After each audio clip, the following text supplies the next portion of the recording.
এতিয়া ৰাতি সিদিনাখন যিবিলাক জোনমণি মৰিছে তথাপি এইবিলাক আকৌ মোৰ মন জোনমণি মৰা আগত তাই নগাঁৱত 3 পাকমান ঘূৰিছে। তাই গাড়ীত কোন আছিলে? তাৰপিছত OC এডিশ্যনেল SP কুমাৰ তেহেঁতে SP লগত কি আলোচনা কৰে? তাৰ ধৰ আধা ঘণ্টামানৰ পিছত OC আহি থানাত ছটপট কৰি ঘূৰিছে। ইফালে গৈছে সিফালে গৈছে। নাই আগত এয়া আগৰ ঘটনা। ইফালে গৈছে সিফালে গৈছে, ড্ৰাইভাৰ মাতিছে। তাৰপিছত PSO নাই, তাত নিতুল বৰা বুলি ইউবি এটা লৈ পেলাই OC ওলাই গৈছে। এই ইউবি চিপাহী বেছিকে নক'ব, লাহে লাহে কওঁ। ইয়াত লাউড স্পীকাৰ দি দিছো মই। তাৰপিছত লৈ পেলাই সি গুচি গ'ল বৰঘাট। তাৰপিছত OCয়ে প্ৰত্যেকখন থানাৰ গেট বন্ধ কৰিবলৈ দিছিলে। ওলাই গৈ পেলাই সি বৰঘাটৰ পৰা ৰখা পালে। OC ৰখা কৰি আকৌ বৰঘাট পালে। বৰঘাটৰ পৰা ড্ৰাইভাৰটো ঘূৰি আহিলে। অহাৰ পিছত ধৰ তেতিয়া কেইটা পাইছিল জানো? টাইমবিলাক কৈ দিবি আৰু ধুনীয়াকে মিলে। তাইও সুখ এটা পাব লাগে। তেতিয়া ধৰ তাইক কোনোবাই মাৰি আছে। সেই বস্তুটো কোনে মাৰি আছে মানে বস্তুটো আমি গম পোৱা নাই। ৰদে মাৰিছো এই বেলেগ কোনোবা তই কোনোবা এটা মানুহ হ'ব পাৰে, পুলিচ নহয়। আমাৰ নগাঁও টাউনৰ ভিতৰতে মাৰিছে। কিন্তু তাইক কেইটামান বজাত মাৰিছে জানো? এতিয়া নহয় আমি যেতিয়া বিচাৰি ফুৰিছো 11:30মান মাৰিছে। 11:30-12টামান ভিতৰত মাৰি পেলাই তেতিয়া মানে OC মই আকৌ বিচাৰি ফুৰিছো আৰু সি মানে ৰাজবংশী কি কৈছে সি নিজে একদম বলিয়া নিচিনা বুজিছেতো। তাৰপিছত 12:15 তাই ৰিজাৰ্ভ ক্ল'জ অৰ্ডাৰ এটা আহিছে। ৰিজাৰ্ভ ক্ল'জ অহাৰ পিছত 2:15 মানত আমালৈ খবৰ আহিছে তাই স্পট বুলি মৰি গ'ল। আৰু তাৰ পিছত SPয়ে OC এই জোনমণি আমাৰ কোৱাৰ্টাৰটোত তালাচ কৰিছে।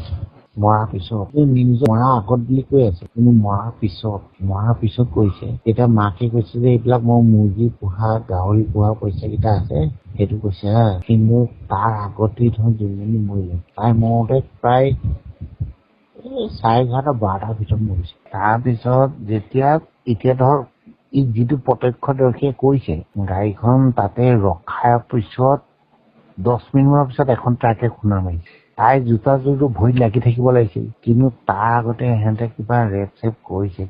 দেই 2টা মানুহ আছে, সেইকেইটা এতিয়া কোন মানে এইটো পাব্লিক হ'ব। এইটো কোন আছে জানো? তাই গাড়ীখন ৰখাই থোৱা আছে, সিফালৰ পৰা সেই ট্ৰাকখন আহি পেলাই গাড়ীখন খুন্দা মাৰিছে। মিডিয়াই কোৱা মতে মিডিয়াই কৈছে, আমিও দেখিছোতো।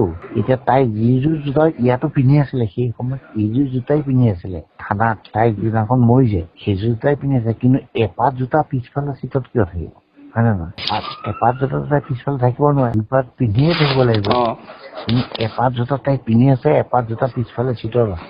আৰু গাড়ীখন ৰখাই থোৱা 10 মিনিটৰ পিছত গাড়ীখন খুন্দা মাৰিছে। 2টা ল'ৰা নামি গৈছে। সেই 2টা ল'ৰাক মানে যিটো প্ৰত্যক্ষদৰ্শীয়ে কথা সুধিছিলে সি মানে হিন্দীত কথা কৈছে। সেইটো গোলাঘাটৰ ল'ৰা আছিল, সি গুৱাহাটীৰ পৰা আহি আছিলে বোকাঘাট।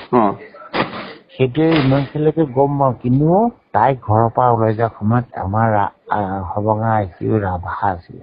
তাইৰ লগত একেলগে আছিল ন? একেলগে আছিলে। এই বস্তুবিলাক এইটো তহঁতে মিডিয়াত থৈ আঙঠালে দি দে।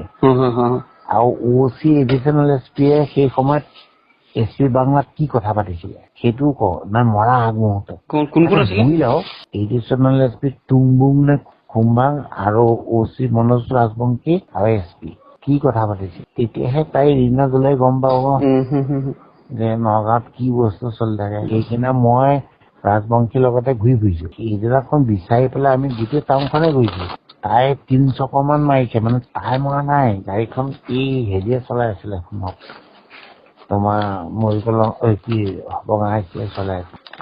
কিন্তু আমি দেখিবলৈ নাপালো গাড়ীখন, কিন্তু OCয়ে কোৱা মতে গাড়ীখন তীব্ৰ বেগত চলি আছিল। ৰাভাই চলাইছে, তীব্ৰ বেগত চলাই আছে। ইয়াতে 3 পাকমান ঘূৰিছে গাড়ীখন নগাঁও টাউনত। তাৰপিছতে কলিয়াবৰ ফালে মুভ কৰিছে।